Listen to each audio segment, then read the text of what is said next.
having said that, the report that the president issued, a lot of bureaucratic reforms, as John Kyle said, pursue, enhance.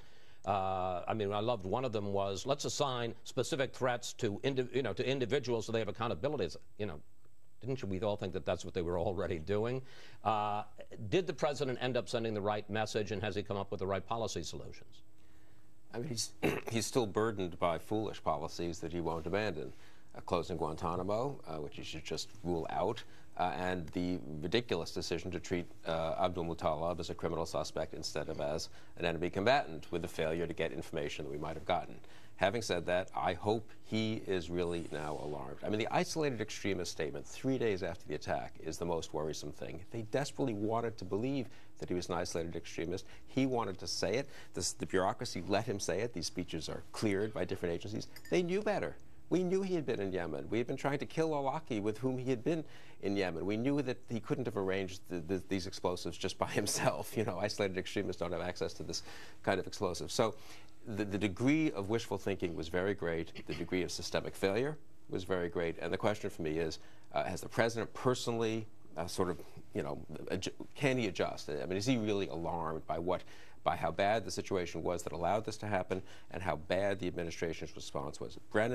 John Brennan, who we saw, the president's counterterrorism advisor, a hardened CIA veteran, I am told, is really worried. I mean, that what they learned about al-Qaeda in the Arabian Peninsula, the fact that al-Awlaki has these terror training camps, many individuals have been recruited and have been there. It's not just Abdul Muttalib. There are other Abdul Muttalibs who have been trained, and we don't know where they are exactly. There were cells they were coordinating with in Africa. There was coordination with Afghanistan and Pakistan. It's an alarming situation, and I hope that the president himself and the administration is now really willing to be much more aggressive. Well, when I hear Britt and Bill talking this way, I think, you know what, this situation has become now highly politicized, and people are looking to take political advantage and beat President Obama and Democrats over the head as somehow being weak on national security, which is just nonsense. No, wait a second. I want the president to succeed on this. Well, good. I'm glad. Do you think I'm an American. The president said the system failed? Look, the president said the system failed. Bill. That's not political to say the system failed. No, you're saying the president somehow failed. I'm glad you said it. Does the president still believe he was an isolated extremist? No, because what? Thank you. The system now has informed him of contacts with al-Awlaki as well as with others that have now given him the understanding, the president, which could be you or me or Britt or anybody, that now we have a different view of this man and what he did on Christmas Day. So as a result, you see a nation, the United States of America, struggling with an evolving opponent, which are terrorists. We didn't know that the al-Qaeda in the Arab Peninsula was capable of this act. Now, you can say why. And I would say that in the report that the president's group issued this week, there were some major reforms to put in place. One, we've got to know the visa status of anybody that's listed as a terrorist or suspected terrorist. We should know that. It's incredible that we didn't know that before.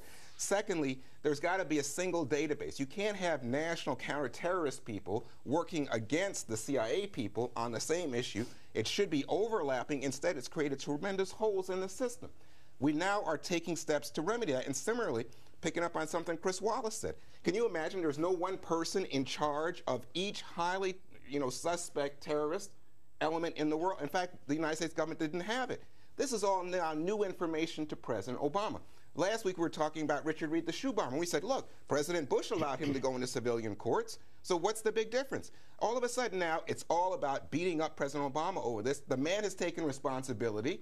Another point that you said, oh, he doesn't say we're at war with al-Qaeda. This week he said we're at war with al-Qaeda. Mr. Kristol. Which he said many times in the past, actually. Do you have a response to that?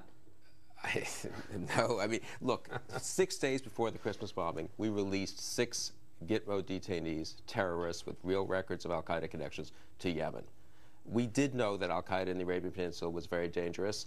There's the White House has been saying we knew about that for a long time. We were trying to kill al-Awlaki. Nonetheless, the president was so ideologically committed to closing Guantanamo that he wanted to push these guys out. How could it possibly be prudent for the commander-in-chief of the United States, the American president, to send 6 al-Qaeda terrorists back to Yemen, a place where al-Awlaki is training suicide bombers? That question will remain unanswered. All right. All right, we have to step aside for a moment, but when we come back,